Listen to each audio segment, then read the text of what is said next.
आप सबका एक बार फिर से हमारे चैनल पर स्वागत है। और आज का हमारा लेसन प्लान संख्या है 8। लेसन प्लान है हमारा अर्थशास्त्र का और हम आज का हमारा टॉपिक है संसाधन और कक्षा है 9।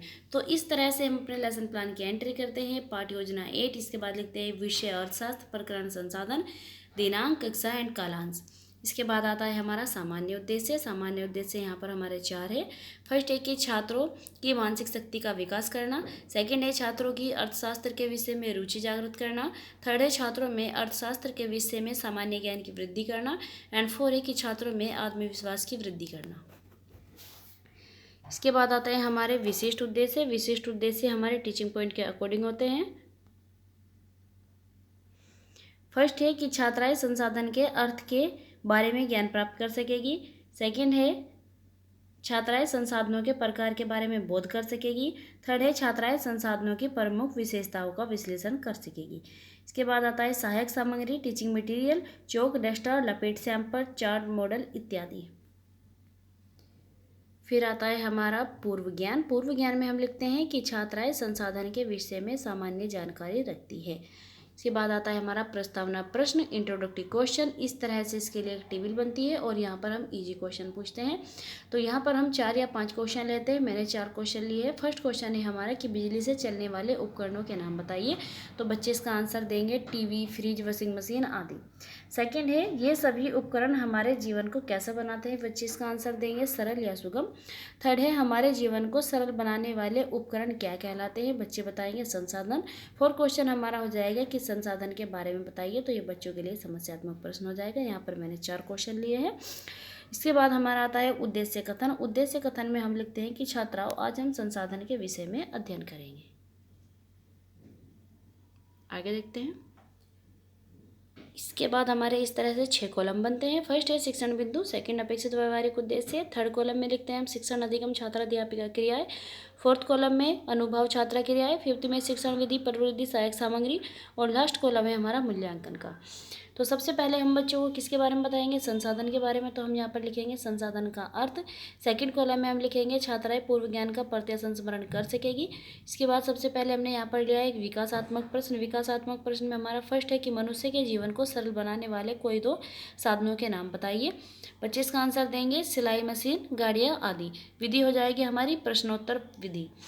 इसके बाद हमारा सेकंड क्वेश्चन है संसाधन के बारे में बताइए। तो बच्चों के लिए समस्यात्मक प्रश्न हो जाएगा। और यहाँ पर हम सेकंड कॉलम में लिखते हैं कि छात्राएं संसाधन के अर्थ के बारे में ज्ञान प्राप्त कर सकेगी। इधर आता है हमारा छात्राध्यापिका कथन। देखिए, संसाधन एक ऐसा स्रोत है जिसका उपयोग मनुष्य अपने लाभ तथा विकास के लिए करता है। संसाधन मनुष्य के कार्यों को सरल बनाता है। हमारे आसपास उपलब्ध सभी वस्तुएं संसाधन कहलाती है। संसाधन मानव जीवन के लिए महत्वपूर्ण होते हैं क्योंकि मानव इनका उपयोग करके लाभ उठाता है एवं विकास की ओर अग्रसर रहता है। मानव अपने दैनिक जीवन में भी विभिन्न संसाधनों का प्रयोग करता है। इन संसाधनों के उपयोग से उनके कार्य आसानी से हो जाते हैं तथा उनके समय की भी बचत हो जाती है। इसके बाद हमने यहाँ पर संसाधन की एक डेफिनेशन लिखी है। जेम्स फिशर के अनुसार संसाधन वह वस्तु है जो मानवीय आवश्यकताओं और इच्छाओं की पूर्ति करती है। नेक्स्ट कॉलम में हम लिखते हैं कि छात्राएं ध्यानपूर्वक सुनेगी, समझेगी और श्यामपट्ट कार्य को अपनी कॉपी में नोट करेगी। इसके बाद जो हमारा लास्ट वाला कॉलम है, मूल्यांकन वाला कॉलम, उसमें हम फिर एक क्वेश्चन लेते हैं जब हमारा टीचिंग पॉइंट कंप्लीट हो जाता है। जैसे कि संसाधन का अर्थ है तो हमने इसके बारे में बता दिया है। अब इसमें मूल्यांकन वाले कॉलम में हमने एक क्वेश्चन लिखा है बच्चों से पूछने के लिए।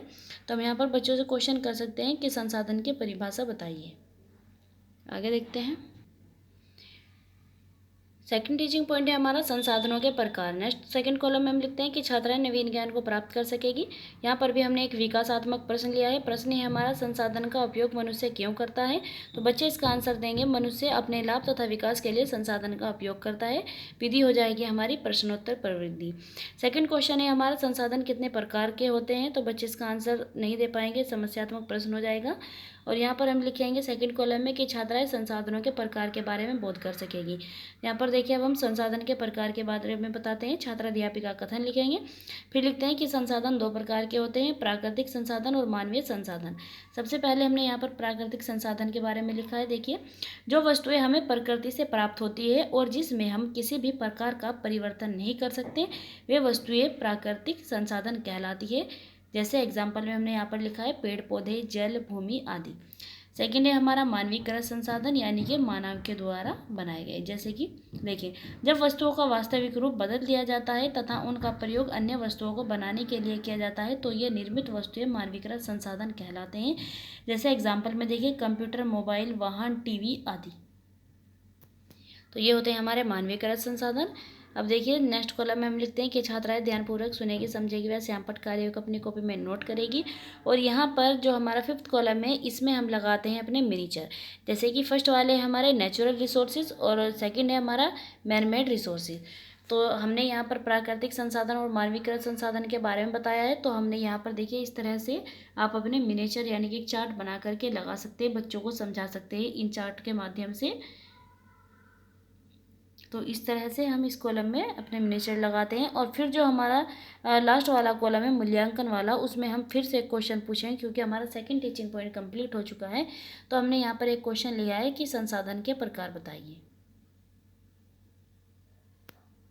चलिए अब आगे देखते हैं। तो यहाँ पर आप देख सकते हैं कि नेचुरल रिसोर्सेज हमारे क्या क्या है। सूरज है, बारिश है, गाय है मतलब जानवर है, मछली, पेड़ और पक्षी, और हमारा जो क्या नाम है पेट्रोल और हवा, ये सब क्या है नेचुरल है। मिट्टी है, नदी है, जल है, फल है। इसके बाद हमारा जो मेड रिसोर्सेज है वो है हमारे मेज है, बॉल है, गिलास है, मोमबत्ती है, टीवी है, घर है, हवाई जहाज है, कपड़े हैं, फ्रिज है, मोबाइल, किताब, चश्मा, पंखा। ऐसे बहुत सी चीज़ें हैं जो मतलब व्यक्ति द्वारा बनाई गई है और जो नेचुरल है। तो ये इस तरह से हमने यहाँ पर छोटे छोटे चार्ट बना करके लगाए हैं। इसके बाद हमारा थर्ड टीचिंग पॉइंट है संसाधनों की प्रमुख विशेषताएं। सेकंड कॉलम में हम लिखते हैं छात्राएं नवीन ज्ञान को प्राप्त कर सकेगी। यहाँ पर भी हमने विकासात्मक प्रश्न लिया है। फर्स्ट है किन्हीं दो निःशुल्क संसाधनों के नाम बताइए। तो बच्चे इनका आंसर देंगे भूमि, जल, वायु आदि। विधि हो जाएगी हमारी प्रश्नोत्तर प्रवृत्ति। सेकंड क्वेश्चन है हमारा संसाधनों की प्रमुख विशेषताएं बताइए। और सेकंड कॉलम में हम यहाँ पर लिखेंगे कि छात्राएं संसाधनों की प्रमुख विशेषताओं का विश्लेषण कर सकेगी। अब यहाँ पर हम इसकी विशेषताओं के बारे में बताते हैं। छात्राध्यापिका कथन लिखेंगे यहाँ पर, फिर लिखते हैं हम संसाधनों की विशेषताएं निम्नलिखित है। फर्स्ट है ये प्रकृति के निःशुल्क उपहार है तथा पर्यावरण के उपयोगी तत्व है। देखिए हमें जल, पेट्रोल, वायु, भूमि आदि हमें फ्री में प्राप्त होते हैं। सेकेंड है ये तकनीक द्वारा प्राप्त किए जाते हैं। अगर हमें लोहा, पेट्रोल आदि चाहिए तो इसके लिए बड़ी बड़ी गाड़ियों और बड़ी बड़ी फैक्ट्री की जरूरत पड़ेगी। थर्ड है संसाधन मनुष्य की आवश्यकताओं को संतुष्ट करते हैं। इसमें देखिए क्या लिखा है हमने, कुछ प्राकृतिक संसाधन होते हैं और कुछ मानवीकृत संसाधन होते हैं जिससे मनुष्य की आवश्यकताएं संतुष्ट होती है। फोर्थ पॉइंट है यहाँ पर संसाधन मनुष्य के जीवन को सरल बनाते हैं। इसमें लिखा है कि मशीनों आदि के द्वारा काम आसानी से हो जाते हैं, जैसे सिलाई मशीन, मोबाइल, वॉशिंग मशीन आदि। अब यहाँ पर हमारा ये थर्ड टीचिंग पॉइंट कंप्लीट हो गया है। नेक्स्ट कॉलम में हम लिखते हैं कि छात्राएं ध्यानपूर्वक सुनेगी, समझेगी व श्यामपट्ट कार्य को अपनी कॉपी में नोट करेगी। और यहाँ पर भी अब हम मूल्यांकन वाले कॉलम में एक क्वेश्चन लिखेंगे। यहाँ पर मैंने क्वेश्चन लिखा है कि संसाधन की कोई दो विशेषताएं बताइए। ये हम बच्चों से पूछ लेते हैं। अब आगे चलते हैं। इसके बाद आते हैं हमारे पुनरावृत्ति प्रश्न। फर्स्ट है हमारा, यहाँ पर मैंने 2 फिल इन द ब्लैंक्स लिए हैं और 2 ट्रू फॉल्स। तो अब आप देख सकते हैं फर्स्ट क्वेश्चन, हमारे आसपास उपलब्ध सभी वस्तुएं डैश कहलाती है।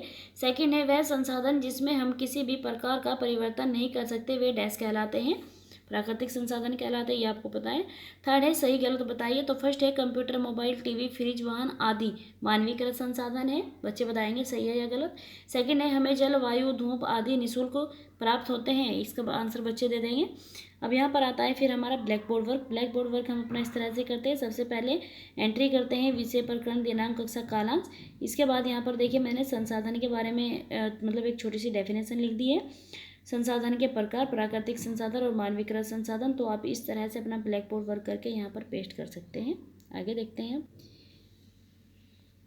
इसके बाद आता है गृह कार्य, यानी कि हम बच्चों को होमवर्क में जो क्वेश्चन देते हैं। फर्स्ट है संसाधन किसे कहते हैं, सेकंड है संसाधन के प्रकार बताइए, और थर्ड है संसाधन की विशेषताएं बताइए। इसके बाद आता है संदर्भ पुस्तक। संदर्भ पुस्तक में हमने लिखा है एनसीईआरटी द्वारा अनुमोदित कक्षा 9 की अर्थशास्त्र की पाठ्य पुस्तिका, जहाँ से हमने ये लेसन प्लान बनाया है।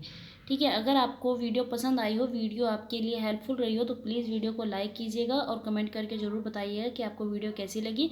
और चैनल को सब्सक्राइब जरूर कीजिएगा और अपने दोस्तों को शेयर कीजिएगा ताकि उनकी भी हेल्प हो सके।